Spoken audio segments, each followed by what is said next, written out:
It's around 7 in the evening and you're standing in your kitchen and you already know you did not get your protein in. Again, you meant to, right? Like you always mean to. Yet here you are doing the exact same math that you did yesterday, trying to rescue your protein target in one giant dinner. Or you're already lining up the protein supplements. I have stood in that moment too, many times. So let me show you how I hit my protein goal of 120 grams of protein a day without relying heavily on supplements. In this video, I'm going to show you how I hit that target with whole foods and how I do it on a busy schedule without feeling like I'm living in my kitchen. And along the way, I will also share 2 techniques or 2 hacks that I use to help me with all this. So let's get into it. But quickly, hi, if this is your first time here, my name is Jessica Johnson. I am a board-certified family nurse practitioner, certified diabetes care and education specialist, and an endocrinology clinician. On this channel, I share clinical insights and practical tips to help you steward your body well. All right, let's get back into protein. So first of all, do you ever wonder why hitting your protein target is so hard in the first place? If you do, you're certainly not the only one. Think about carbohydrates for a minute. Throughout the day, they kind of just come to you. They're in that bread basket or that bowl of chips that'll come to you before you've even ordered your meal.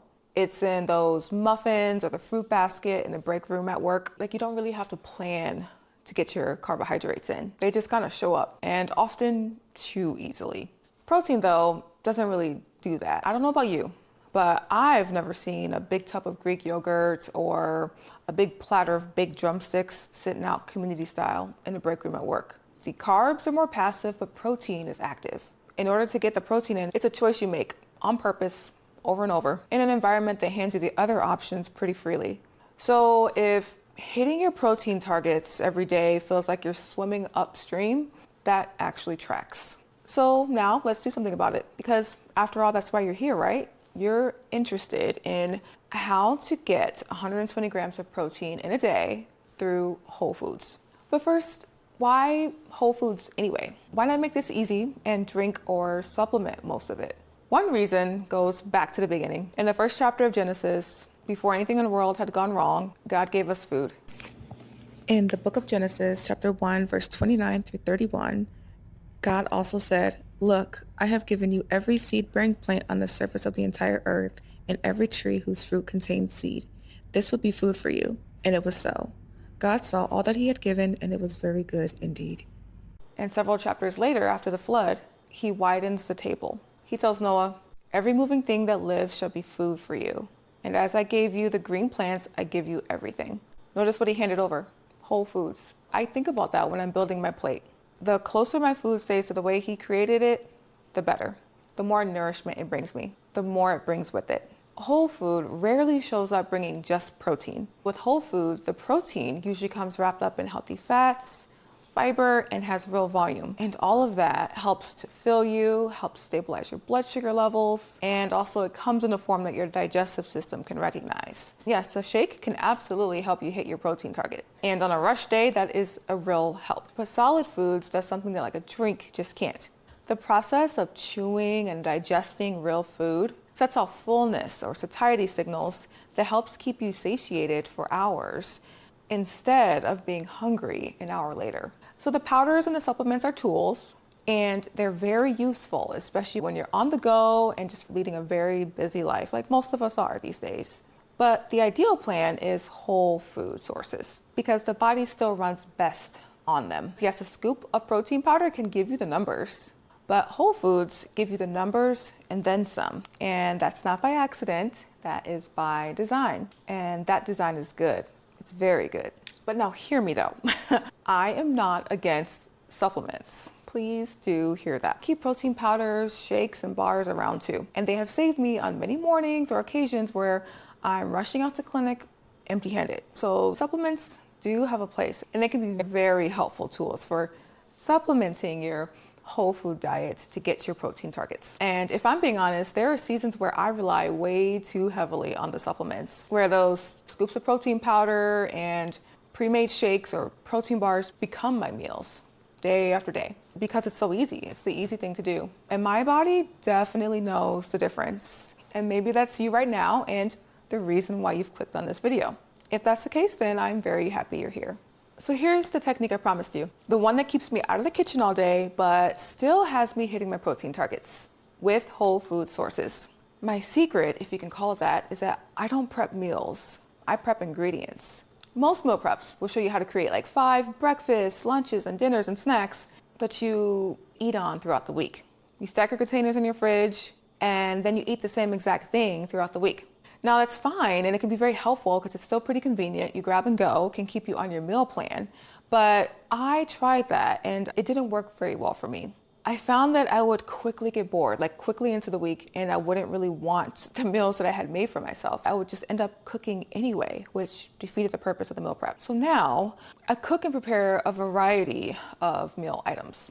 Essentially batch cooking versus meal prepping. What that typically looks like is on any given afternoon, typically a weekend, I batch cook a few core items. I'll typically choose 2 meat options, 2 to 3 vegetables, and 1 to 2 fruits to have throughout the week. I also make sure that the pantry is stocked with my dry protein options. So for us, that typically looks like beans and our quinoa. And then I make sure that we're well stocked on our cold forms of protein. So that's our cottage cheese, our Greek yogurt, eggs, cheese, things like that. So on my latest batch prep day, I cooked up a big skillet of ground beef and onions, and then I barbecued a rack of chicken drumsticks. Those were our 2 meat protein sources for the week. I made a whole pot of quinoa. I hard-boiled a dozen eggs, made some roasted vegetables, and I chopped up some fresh veggies to have on hand. That's it. None of it was made into a meal yet. Then all week, I'm not cooking. I'm assembling and heating up. And because what's waiting in my refrigerator are all ingredients and not specific meals in containers, I get to change my mind. Nothing is locked in, which means I eat what I actually want that day. So let me show you how this all actually plays out. I'll start where it tends to fall apart for most of us. Breakfast. This is a meal that we often hand straight to carbohydrates without even thinking about it. It's like the coffee and a banana, instant oatmeal, or that quick bagel in the car on the way to work. So this is a meal that I really try to protect the hardest because winning the morning sets you up to not be on that glucose roller coaster at the start of your day. And it takes a little bit of that pressure off of you for the rest of the day when it comes to hitting your protein targets because you know you've already secured some protein in the bag at the start of your day. So from those batched ingredients that I've prepared, breakfast is usually little to no work at all. When I need my breakfast to be fast, I go with cold options. That will look like is a cup of Greek yogurt with walnuts and frozen blueberries plus 2 hard-boiled eggs. On a slower morning, I'll scramble either 2 to 3 eggs plus 2 to 3 egg whites with some peppers and onions. Then I'll add about half an avocado and some frozen blueberries on the side. And when I want the most protein for the least effort from a whole food source, I'll do a cup of cottage cheese with 2 hard-boiled eggs and some of those fresh chopped veggies on the side. That one easily clears 30 grams of protein right at the start of my day. Okay, so that's breakfast. Now let's skip ahead to dinner real quick because honestly, dinner is one of the meals that most of us get pretty close on when it comes to our protein targets. This is where the batch cooking really shines through. I'll pull together a meat source that I've already prepped. For example, I'll add the ground beef, Brussels sprouts, quinoa, or barbecue drumsticks with quinoa and vegetables, the side of black beans. And dinner is often my biggest meal of the day, similar to most of us, where I can typically clear 40 grams of protein. It's the same pre-batched ingredients, but it can make a decently different dinner most nights out of the week so that it doesn't feel like we're eating the same thing twice in a row if we don't want to. Okay, so now I'm gonna rewind back to lunch. Lunch is often that meal that we either have too little time or too little patience for. So we often end up ordering in, driving through, or relying on those community snacks in the break room that don't include a platter of drumsticks. So I use 2 moves when it comes to my lunch. The first is that I often eat leftovers. Last night's dinner becomes tomorrow's lunch, and I have no shame in that at all. That's my go-to, particularly on days where I have not batch prepped. For example, if I'm like one-off cooking a meal throughout the week, I'll just cook a larger amount, more than what my son and I need that night. That way I know I have enough for lunch the next day. Let me know in the comments if leftovers is your jam too. I know for me, it makes the next day so much smoother. Okay. And the second move is that I just mix and match because my fridge is full of prepped meal components and not complete meals. My lunch gets to be whatever I'm in the mood for. Cold drumstick meat, pulled over garbanzo beans and cucumber for a cold salad, or the beef and black beans over quinoa with some avocado. Or on days where I'm not really feeling like eating meat, I can do a quinoa, garbanzo bean, and veggie bowl.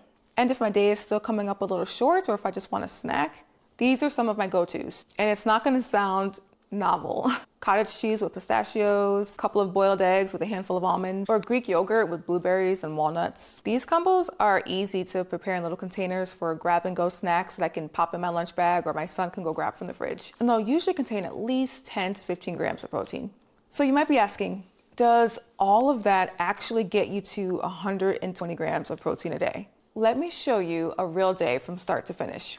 Before I do, the protein target breakdown that I usually aim for per meal is about 30 grams for breakfast and lunch, 40 grams for dinner, and 15 to 20 grams per snack. And all of that puts me right around 120 grams of protein per day, or at least pretty close to it. Here's what that looked like for me yesterday. Yesterday morning, we had an egg scramble that was 2 eggs and 3 egg whites with half an avocado and some frozen blueberries. That is my son and my staple breakfast. This came in at 30 grams of protein. Lunch was a quinoa beef and bean bowl, which gave me 36 grams of protein. I had a late snack, which consisted of a cup of cottage cheese with some walnuts, which for me was pretty filling.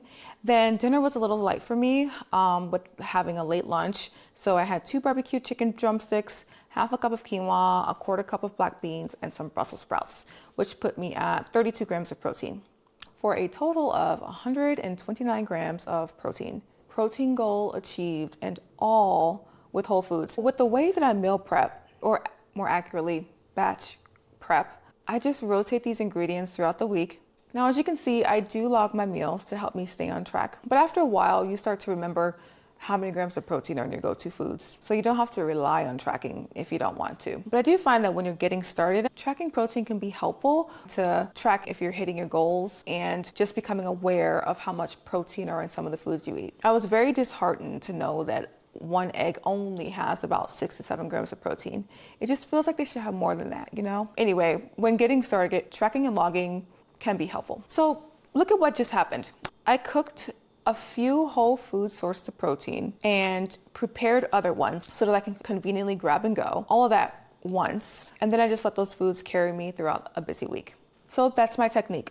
Carbs come pretty easily, as we know. Like too easily, I would say, at least for me. Protein, though, is something you really have to reach for on purpose. So make it easy to reach for. Keep whole or real foods on hand and prepared in a way that's convenient for you to grab and go, so that you can reduce the friction to getting your protein goal in, and ideally with whole foods if that's what you're after, because your life is busy. Let the powders, shakes, and bars be the backup, but not the plan that you rely on. That is, if you're interested in taking a primarily whole foods approach.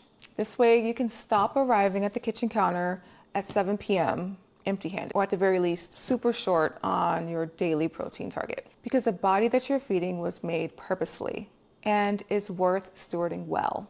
So be purposeful. And to help you do that, I've included my full week of batch prep to include the grocery list in the description box. I hope it helps. And if you're here because you've recently fallen off of your healthy habits and you're looking for your way back, watch this video next. It's on how to restart your health habits after a setback. And I made it exactly for this moment. I'll meet you over there.